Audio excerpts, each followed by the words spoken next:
बिस्मिल्लाहिर्रहमानिर्रहीम। Supreme court से आपको रिपोर्ट कर रहा हूं कंबर जैदी। आज जो है सुप्रीम कोर्ट में एक बड़ा फैसला जो है महफूज कर लिया गया। प्रैक्टिस एंड प्रोसीजर एक्ट की समाअत जो है मुकम्मल हो गई। अटॉर्नी जनरल ने आखिर में अपने दलाइल दिए। इन दलाइल में उन्होंने क्या कहा, आज जजेस की जानिब से क्या रिमार्क्स आए, और वो जजेस के रिमार्क्स बड़े हिटिंग हैं। एक जज जज्बाती हो गए और आखिर में उन्होंने मिलिट्री डिक्टेटर्स की खूब क्लास ली, इसके साथ जो है वकला की भी क्लास ली गई।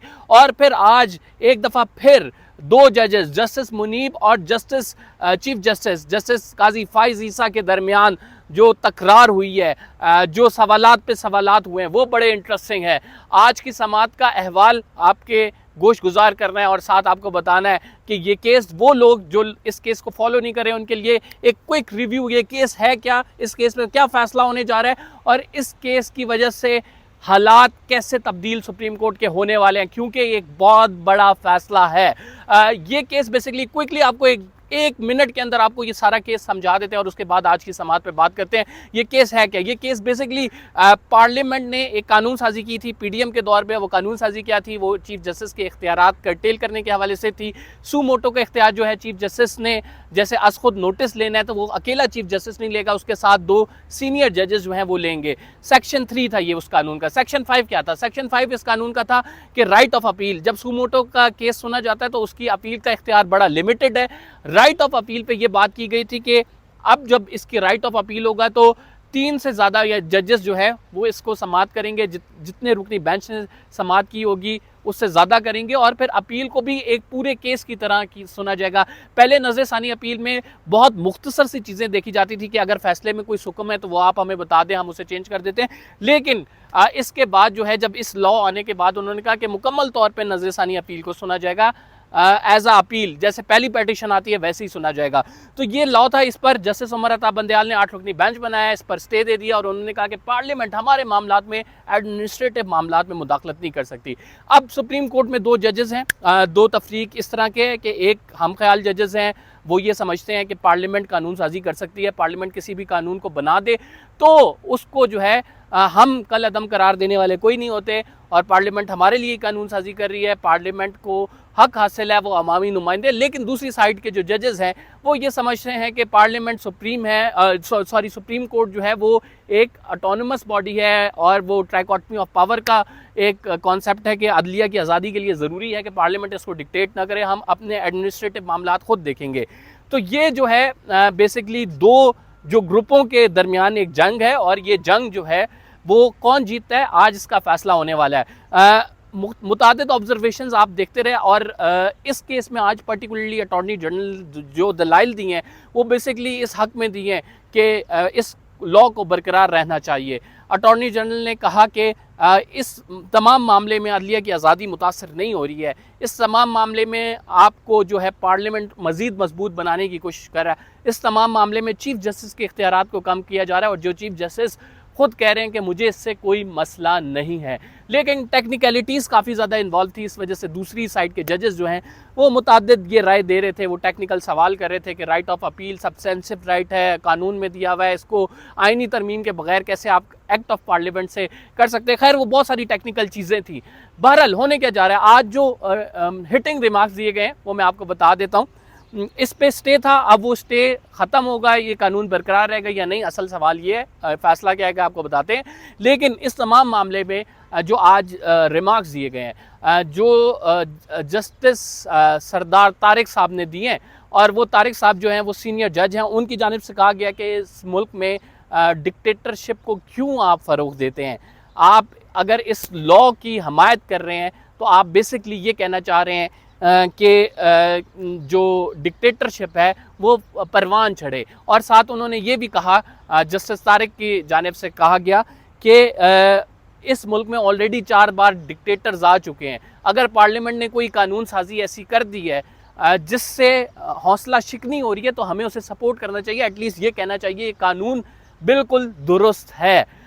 इसके साथ जस्टिस याहिया अफरीदी जो पूरी समाअत में यानी फुल कोर्ट की जो 3 से 4 समातें हो चुकी हैं उसमें खामोश रहे, आज उन्होंने लब कुशाई की और वो ये कहते नजर आए कि जहाँ पे सुप्रीम कोर्ट की गलतियाँ हैं वहाँ पार्लियामेंट की भी गलती है। पार्लियामेंट को एक चीज़ यानी 184(3) को रेगुलेट करने के हवाले से कानून साजी करनी चाहिए थी, उन्होंने सब चीज़ों को छेड़ दिया है, पूरा निज़ाम धर्म भरम कर दिया है। तो ये जस्टिस याहिया अफरीदी के बड़े अहम रिमार्क्स थे जो कि आखिरी दिन में सामने आए और यही वजह बनी है कि जस्टिस याहिया अफरीदी चुप रहे, अब उन्होंने बोल दिया है। तो किस तरफ जस्टिस याहिया अफरीदी खड़े होंगे?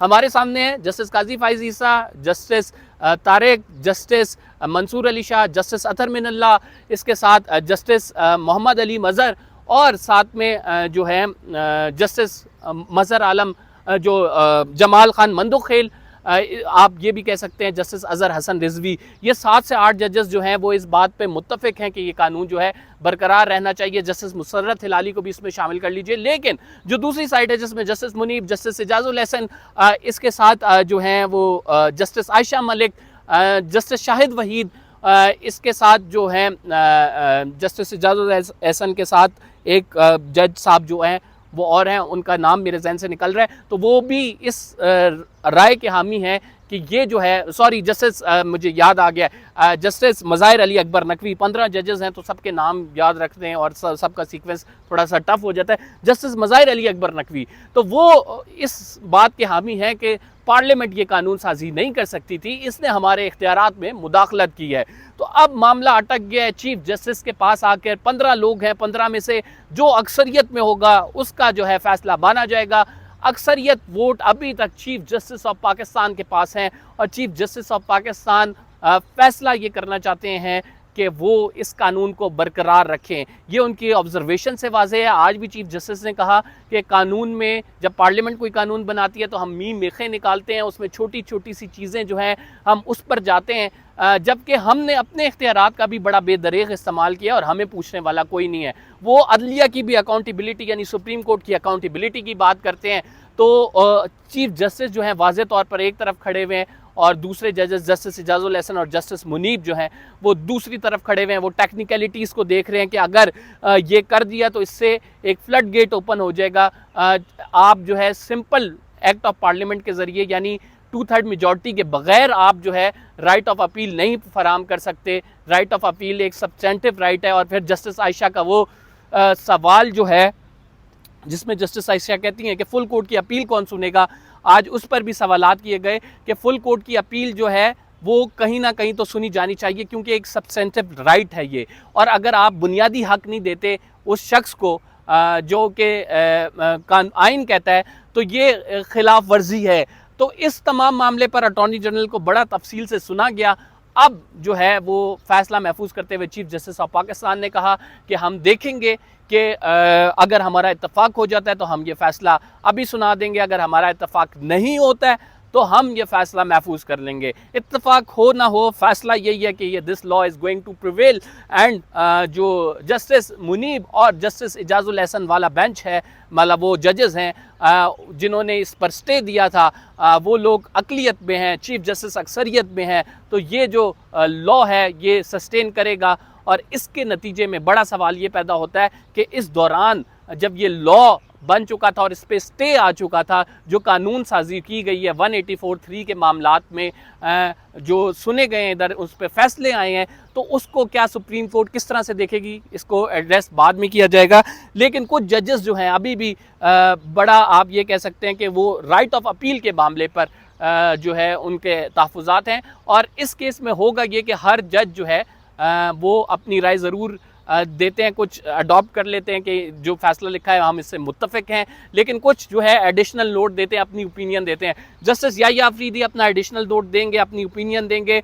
मेरे ख्याल से जस्टिस मियां आलम जो जमाल खान मंदोखेल हैं वो भी अपना एडिशनल नोट देंगे इसमें। जस्टिस आयशा मलिक अपना एडिशनल नोट दे सकती हैं और जस्टिस मुनीब और जस्टिस इजाज़ुल एहसन, जिस तरह से मैंने आपको कहा कि वो इस फैसले से इख्तलाफ करेंगे तो वो अपना इख्तलाफी नोट जो है वो ज़रूर लिखेंगे कि पार्लियामेंट अदलिया के मामलात में कानून साजी नहीं कर सकती और इस मामले को हमें एडमिनिस्ट्रेटिव तौर पे देखना चाहिए, फुल कोर्ट की मीटिंग बुलानी चाहिए, हमें अपने रूल्स अमेंड करने चाहिए, बाहर से आगे कोई बंदा हमारे रूल्स ना अमेंड करे। तो ये तमाम मामलात हैं जो सुप्रीम कोर्ट में आप 4 दिन मुख्तलिफ जजेस के आर्ग्यूमेंट, लीगल डिबेट, फिर एकेडमिक डिबेट वो देखते रहे। और मामला मैंने आपको अपने पूरे व्लॉग में समझा दिया कि मामला बड़ा आसान सा था कि पार्लियामेंट ने जो कानून बनाया चीफ जस्टिस के इख्तियारात के हवाले से क्या उनको कम किया जाना चाहिए। अब 184(3) सू मोटो का जो इख्तियार है उसमें अपील का राइट होना चाहिए या नहीं, इस पर जो है वो सुप्रीम कोर्ट अपना फ़ैसला सुनाएगी और फ़ैसला बहुत हद तक वाज़ेह है कि ये कानून जो है वो प्रिवेल करेगा। और जो अभी मैं जब वीलॉग बना रहा हूँ तो इस केस की समाअत मुकम्मल हुई है और इस केस का अभी फ़ैसला नहीं आया है, लेकिन जैसे ही फ़ैसला आएगा तब भी हम आपको आगाह करेंगे ज़रूर। अभी तक एज़ ऑफ नाउ जो सूरत हाल ये है कि चीफ जस्टिस इज़ आप ये कह सकते हैं will be ordering you can say a judgement soon on this matter. और इस तमाम मामले पर जो है वो फ़ैसला यही आएगा कि चीफ जस्टिस वाली साइड जो है वो भारी है और ये लॉ प्रिवेल करेगा। Thank you.